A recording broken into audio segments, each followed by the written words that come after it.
আপনারা বলতেছেন যে এই দুর্দিনে হুজুররা কই গেল, হুজুরদেরকে আমরা খুঁজে পাইতাছি না। ভাই হুজুররা ট্রাক ভাড়া কইরা 20 জন 25 জন মিলা ওই ক্যামেরা ধরে ভিডিও করতে করতে ব্লগ বানাইতে হয় না।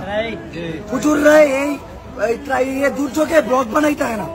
আপনি হুজুর করে দেখবেন কেমনে বাংলাদেশের কয়টা হুজুরের বড় বড় পেজ আছে, কয়টা হুজুর ভিডিও টিকটকের ভিডিও দেয় তাহলে হুজুরকে আপনারা দেখবেন কোন দিকে।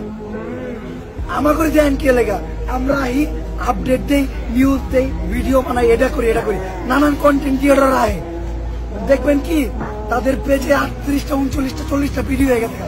আপনারা ভাবতেছেন তারা আসছে ত্রাণ দিতে হয়, তা করে দেখতেছেন মানে কোথায় আছে না, যেটা দেখা যায় সেটাই বিক্রি হয়। হুজুররা যদি আজকে ব্লগ করতো, হুজুররা যদি একটা মিউজিক লাগাইতো ব্যাকগ্রাউন্ডে, হুজুররা যদি এই যে বইরে এমনি ভিডিও করতে করতে ব্লগ করতে করতে আইতো, হুজুররা যদি একজনের টান দিত, 5 জন ছবি তুলতো, হুজুররা যদি ক্যাপশন লাগতো, তাইলে আজকে আপনারা হুজুররাও মানে ওই যে দেখতে পাইতেন।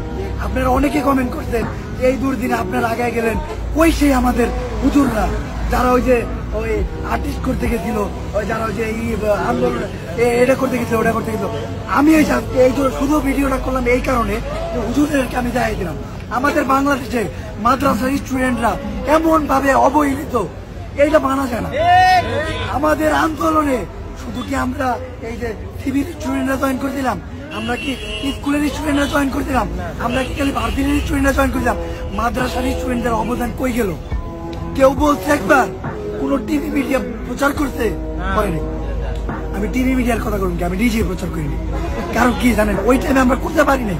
হ্যাঁ, তো আমি চাই যে আপনারা ওই যে যারা এই ধারণা রাখেন না যে হুজুররা এই দিনে মানুষের পাশে নাই, তারা নিজের ধারণাটা ভাঙেন। এই ফেনীতে আসেন, নোয়াখালীতে আসেন, লক্ষ্মীপুরে হুজুররা হিন্দু দেখলে আরো বেশি, একজন সনাতনী দেখলে পারলে দান 2 রাত করে পটলা দিয়ে দেবে। আপনারা হুজুর করে একটু অন্য চয়ে দেন, দেখেন না ভাই বাংলাদেশের সবচেয়ে সংখ্যালঘু কারা জানেন? মাদ্রাসার স্টুডেন্টরা, হুজুররা, ইমামরা। বাংলাদেশে ওই যে এখন কি নিয়ে আন্দোলন হয়, আনসার নিয়ে আন্দোলন হয়, হুজুরকে নিয়ে আন্দোলন হওয়া উচিত। আমি জোর দাবি করুন, আপনারা দয়া করে ওনাদের আলাদা চোখে দেখেন না। মাদ্রাসার স্টুডেন্টরা যা করছে আমাদের এই কোটা আন্দোলনে, এখনো যা করতে আপনারা একটু এসে দেন। আমি মনে করি আমি এক জায়গায় ত্রাণ দিতে গেলে 10টা সাধারণ মানুষ দেখলে 4টাই থেকে টুপি পরা, পাঞ্জাবি পরা হুজুর, কোনো মাদ্রাসার দিকে আসছে, কোনো ইসলামী সংস্থার দিকে আসে। তো দয়া করে তাদের অন্য চোখে না দেখে তাদের পাশে দাঁড়ান। এইটা সময়, স্বাধীন বাংলাদেশে ওনাদের স্বাধীনতাটা দেন। আসসালামু আলাইকুম।